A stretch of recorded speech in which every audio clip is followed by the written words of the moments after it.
I'm here to tell my story. I experienced heart failure. I don't even know where to begin. It's so hard for me to talk about.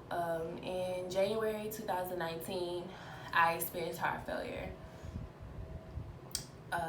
As you guys know, I'm a personal trainer, really care about fitness.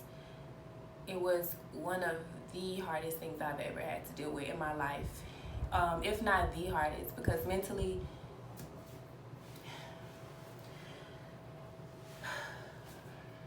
okay. And so one day, I was just feeling this pain, this pressure in my chest, and I'm like, what is this? And I'm used to pain because I have lupus, so I'm used to working out in pain. I'm like, the pain that I feel is the same pain that a person with arthritis would feel. So I'm used to being in pain and having to work out, having to be happy, having to deal with my day. So I'm feeling this pain in my chest, and I'm like, what's going on? And my breathing is getting hard to breathe. It's getting hard to move. Getting hard to eat. I was like eating a blueberry every 30 minutes. It was hard, and once I really found out the signs of heart failure, I found out that every last one of them, I was experiencing it. But at the time, I didn't know because I had the mentality of, okay, no sleep, team, no sleep. You know, Diddy don't sleep. I ain't gotta sleep. So that's what I did. I just said, I'm gonna work. I'm gonna ignore this and I'm gonna get through it. So that was a Friday. That Saturday morning, I had a boot camp. And I'm like, I'm not gonna miss my boot camp. You know, I do a boot camp every morning, Saturday morning. So I'm like, I'm never missing it. So with the pressure in my chest, with the pain, can't breathe, I drive myself to my boot camp that Saturday morning. And I'm like, well, I even thought about it. I said, if you pass out, don't drive on the freeway. If you pass out, you want to be on a feeder. That should have told me, Tanisha, go to the ER. You know, you thinking about, okay, what route I want to take in case I pass out while I'm driving. But instead of going to the ER, I went to boot camp and I could not stand. So I had to sit down. I couldn't talk. So I had a girl there that had been working out with me for like a whole year. And so she knows basically the workout routine. So I would call out something and she'll show the group what to do because I physically could not hold nothing, couldn't stand up. So after boot camp, after they went off on me for still coming, because they like, something's wrong.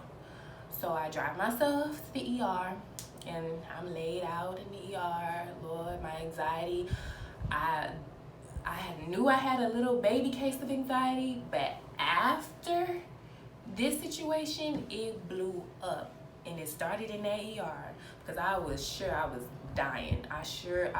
When I say legs laid out, crying, everything, and I was sitting there listening to ladies talk about what date they went on, and I'm like, excuse me, I'm dying, like I'm beating on stuff. So they give me all these medications that people are addicted to for anxiety, and it wasn't working. I was on a breathing machine, was breathing perfectly fine. But I was on a breathing machine. You couldn't tell me I wasn't dying until the doctor was like, she's fine. Take her off the breathing machine. She is okay. But that was really just the scariest part. And at that time, I'm not knowing that I am experiencing heart failure. I'm thinking it's this weird thing with lupus. I'm going on with lupus, but I'm never thinking that it's still like a heart failure. You know, I'm like, what? So they admit me into the hospital, and that's when I knew after my test. I'm like, you know, I was thinking I was gonna be out of here. Y'all was gonna give me something right quick and I'm gonna be out. Why y'all admitting me, telling me I can't go nowhere? So they take me to the hospital. They admit me in the hospital, and the doctor comes in, and I'm sitting there, and he's like, you know, your heart is functioning at 20%, and he says it just like that. And if you know me or know of me, you know that I keep it together. You know, I'm the strength. I'm the organized one. I'm the one that has it in control. So when he told me that, I was like, okay. All right, what do we need to do to make it better? Like, what do I need to do? You just let me know.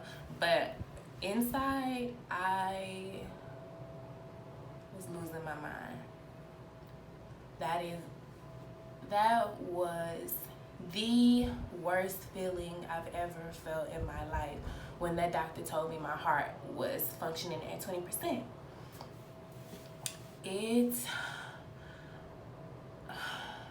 It was something I couldn't control. Even with lupus, I can control my lupus pretty much. My doctor, I don't want to be on pills and I refuse.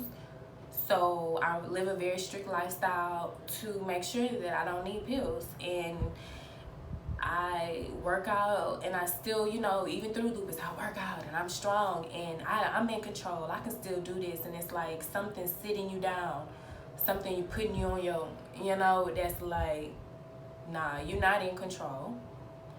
You're gonna sit down for 3 weeks.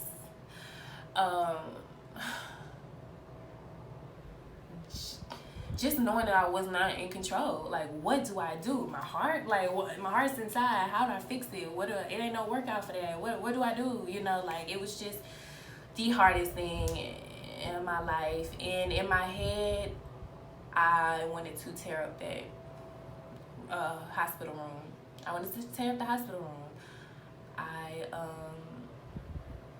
That's how I felt. I don't even know how to really put it in words. My legs shaking and stuff now. Like, that's how it felt like. It was devastating. I work my behind off. I do, y'all. And I don't put things in my body that could harm me. I try my best. So it's like, what? Or I'm like trying to be the best personal trainer and be in the best shape. And it's really something that's like, nah, sit down. Nah, start over. So that was hard. And I stayed in the hospital, and then they told me for 2 weeks you can't work. So the girl that gets 4 hours of sleep because she hustling like Diddy, Miss Diddy, everything, like the girl that is always on the go has to sit down. It has to deal with so much fear and anxiety and frustration. I was grateful. I was so thankful to be here. And the doctors were saying, girl, stop being upset, because if you didn't live your life the way you lived your life, you would be gone. It wouldn't be no Hey Jim Friend. It wouldn't be no Tanisha Dion. You would be out of here, So I was grateful, but sometimes I say it's a human moment. Stuff sucks sometimes, like, dang. That's really how I feel. Like, ugh. But it's life, and I'm so grateful to be here. So, after finding out the 20%, the people closest to me, I let them know. I let them know what happened, and in that moment, everybody I told dropped what they were doing. When I say everyone I told, everyone. I was, the minute I told them, surrounded by love. People coming up to the hospital. People, I keep wanting to say hotel, shady. People texting me, people calling me, people sending me things, people just uplifting me, telling me I could do it. Like, I was surrounded by love. And at that moment, the strong person needed it. At that moment, I was weak. At that moment, if you would have kicked me, I would have been down. Like, if anybody would have said anything to me, I would have crumbled, because my strength, it was gone. At the moment, the mental and physical, especially physical, I was done. But the people around me wouldn't let me. They wouldn't let me, So, people like Rebecca, the founder of the Sophia Thurkel Lupus Foundation, stopped what she was doing, came up there and prayed with me, sent me these Bible verses that literally I would go into the restroom in the dark, scream, cry, but listen to it until it calmed me all the way down. The whole thing, just listen to it, scream, cry. Like, I'll be having an episode all the way at the beginning, and then at the end, I would make it through. Like, she don't understand. People don't understand. Those people that lifted me up, that were buying me candles and teas and books, and they just don't know that they helped me. So, Um, at that moment, when everybody just like wrapped their arms around me and lifted me up and became my strength when I didn't have any, I knew I was like, I'm gonna make KJ and Friend happen. Cause I had been building it. I told my best friends about it, and I knew I really wanted to do it. And I really wanted it to be a place where I really belong, you know, like for real, and or a place that had the same values as what I do. And at that moment, I just wanted to be there for somebody. I'm like, man, the way I feel right now, the way these people make me feel so loved, I want to make people feel like that. I'm not like flawless. I'm not like the I was gonna say the nice. I'm nice, but you know, I have my moments. I have my human moments. But that moment, I vowed to be better. I was like, if somebody hit me up on Hey Dear Friend, like, look, I'm going through this, and I just need this, or I just need you to say, get well, or anything. I want to be that. I want us to build a whole community where we're together. So that's how Hey Gym Friend. I'm like, after this, we getting it. Um, it was hard. It was hard bouncing back. It was hard being down for that amount of time I couldn't work or move. Um, but eventually, I got back. Eventually, I got stronger. And when I do say eventually, I remember my first mile I ran. When I say a 102-year-old will be speeding past me, it took me so long for that first mile, and I said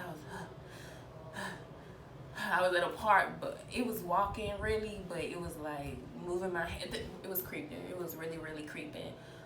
And I was sad, and I was kind of crying about it, but I made it through.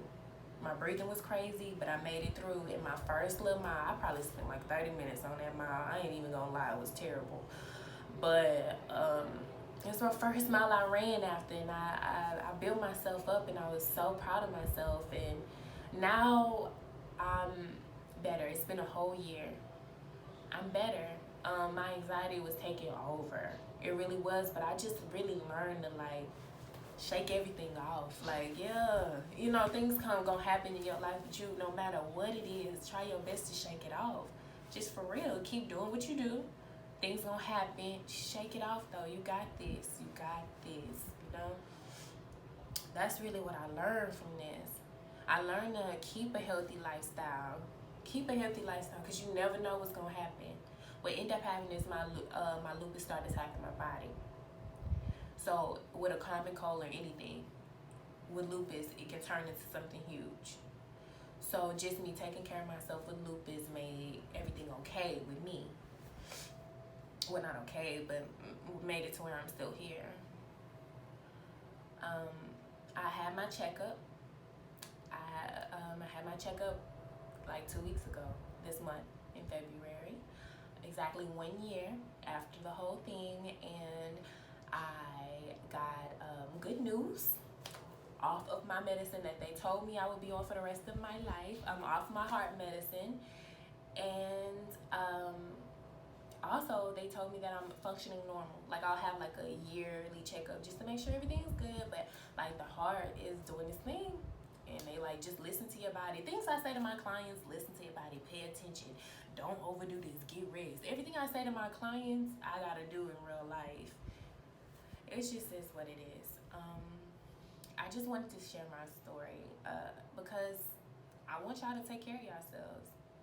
Stuff can get real quick. And living a healthy lifestyle is important. You don't want one thing that happened to you to take you out, or to make you have to live a totally different lifestyle than you're used to. So just take care of yourself. Listen to your body. Please get your rest. I had to learn that the hard way. And what my daddy told me, one thing my daddy told me is, yeah, Diddy is, you know, wealthy. Baby, Diddy got somebody to cook his meals, wash his clothes, drive him, you know, wake him up, everything. And you trying to be like Diddy, talking about you ain't getting no sleep, but you ain't got Diddy help. You know, so you got to realize that too. Get your rest.